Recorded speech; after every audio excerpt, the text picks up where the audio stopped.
ఇది సాధ్యమా? కమల్ హాసన్, రజనీకాంత్ ఒకే స్క్రీన్ మీద మళ్ళీ? ఇద్దరు హేమాహేమీలు, లెజెండ్స్, తమిళ సినిమాకి సూర్యచంద్రుల్లాంటివారు.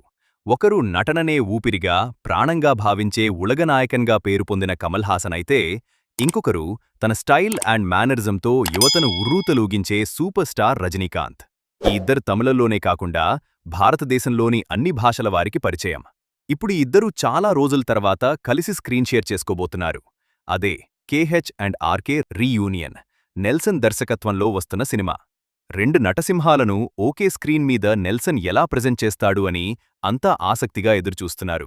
కమల్ హాసన్ ప్రయోగాలకి పుట్టిల్లని చెప్పనవసరం లేదు. స్క్రిప్ట్ మీద విపరీతమైన పట్టు ఉన్న నటుడు.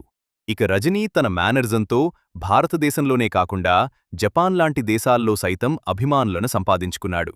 కమల్ నటుడిగా, రచయితగా, దర్శకుడిగా, సింగర్గా, డాన్సర్గా దాదాపు అన్ని క్రాఫ్ట్ల మీద పట్టు సాధించిన ఒక అరుదైన వ్యక్తి భారతీయ సినిమా చరిత్రలో. 200 పైగా సినిమాలు చేశాడు. పద్మశ్రీ, పద్మభూషణలను పొందాడు.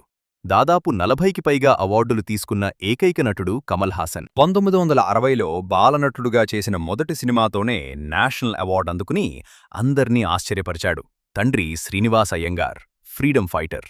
తన ముస్లిం మిత్రుడి మీద ఉన్న ప్రేమ, అభిమానంతో తన కుమారులకి చారుహాసన్, చంద్రహాసన్, కమలహాసన్ అనే పేర్లు పెట్టుకుని స్నేహానికి విలువ ఇచ్చినవాడు. 1973లో బాలచందర్ ఆరంగ్రేటన్ సినిమాతో తిరిగి నటించటం మొదలుపెట్టాడు కమల్. ఆ తర్వాత బాలచందర్ అపూర్వ రాగంగల్ సినిమాతో పూర్తిస్థాయి నటుడిగా మారాడు. ఈ సినిమా రజనీకాంత్కి ఫస్ట్ సినిమా. ఇద్దరూ కలిసి నటించిన మొదటి సినిమా. కన్నడలో ఫస్ట్ సినిమా కోకిల. దర్శకుడు బాలు మహేంద్ర కమలహాసన్కి మంచి మిత్రుడు, మార్గదర్శకుడు లాంటివాడు. తెలుగులో మొదటి సినిమా బాలచందర్ దర్శకత్వంలో వచ్చిన మరో చరిత్ర. హిందీలో ఏక్ దూజే కేలియే, సాగర్ లాంటి సినిమాలు చేశాడు. కమల్ హాసన్ గురించి ఇలా చెప్పుకుంటూ పోతే ఒక పెద్ద పుస్తకమే రాయవచ్చు. ఇక రజనీకాంత్ అసలు పేరు శివాజీరావు గైక్వాడ్. మరాఠా నుండి వచ్చి బెంగళూరులో స్థిరపడ్డారు. 170 సినిమాలకు పైగా అన్ని లాంగ్వేజెస్లో కలిసి చేశాడు.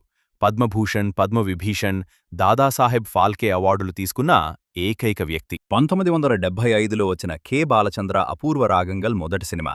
1980లో వచ్చిన బిల్లాతో స్టార్గా మారాడు. గిరఫ్తార్, దోస్తీ దుష్మన్, చాల్బాజ్ లాంటి సినిమాలతో హిందీలో మంచి గుర్తింపు పొందాడు. మణిరత్నం దర్శకత్వంలో వచ్చిన దళపతి సినిమాతో నట విశ్వరూపం చూపించాడు. సురేష్ కృష్ణతో చేసిన అన్నమలై, భాష సినిమాలు, పి వాసుతో చేసిన మన్నన్, అన్నమలలై, చంద్రముఖి సినిమాలు, రవికుమార్తో చేసిన ముత్తు, పడయప్ప శంకర్తో చేసిన శివాజీ ఇలాంటి సినిమాలతో యువ ప్రేక్షకులను ఉర్రూతలూగించాడు. శివాజీ ఇండియాలో 300 కోట్లు సాధించిన సినిమా. తమిళ్లో మొదటి 100 కోట్ల సినిమా. శివాజీ రోబో అండ్ రోబో 2లు ఇండియన్ స్క్రీన్ మీద కాస్ట్లియస్ట్ సినిమాలు. ఇండియాస్ మోస్ట్ ఇన్ఫ్లుయెన్స్డ్ పర్సన్గా 2010లో ఫోర్బ్స్ ప్రకటించింది. రజనీకాంత్ తండ్రి ఒక హెడ్ కానిస్టేబుల్. రామకృష్ణ మఠంలో చదువుకున్న రోజుల్లో నాటికలు వేసేవాడు రజనీ. తర్వాత కూలీగా, కండక్టర్గా కూడా పనిచేశాడు. కష్టపడుతూనే కొత్తగా ఓపెన్ అయిన అడయార్ ఫిల్మ్ ఇన్స్టిట్యూట్లో నటనలో శిక్షణ పొందాడు. అప్పుడే దర్శకుడు బాలాచందర్ కళ్లల్లో పడ్డాడు. కమలహాసన్, రజనీకాంత్లు ఇద్దరూ బాలచందర్కి ప్రియ శిష్యులు. ఇలాంటి ఇద్దరూ ఒకే స్క్రీన్ మీద కనపట్టంతో ఫ్యాన్స్ ఆనందానికి హద్దు లేకుండా పోయింది. నెల్సన్, అనిరుద్ధ్ల కాంబినేషన్లో వస్తున్న కేహెచ్ అండ్ ఆర్కే రీయూనియన్ ఒక సంచలనానికి సిద్ధమవుతుంది. ఈ ఇద్దరు కాంబినేషన్లో వస్తున్న ఈ సినిమా మొదటి 1000 కోట్ల తమిళ సినిమాగా మారాలని మనసారా కోరుకుందాం. ఇది తమిళ సినిమా చరిత్రలో మొదటి 1000 కోట్ల సినిమా అవుతుందా? మీ అభిప్రాయం కామెంట్ చేయండి.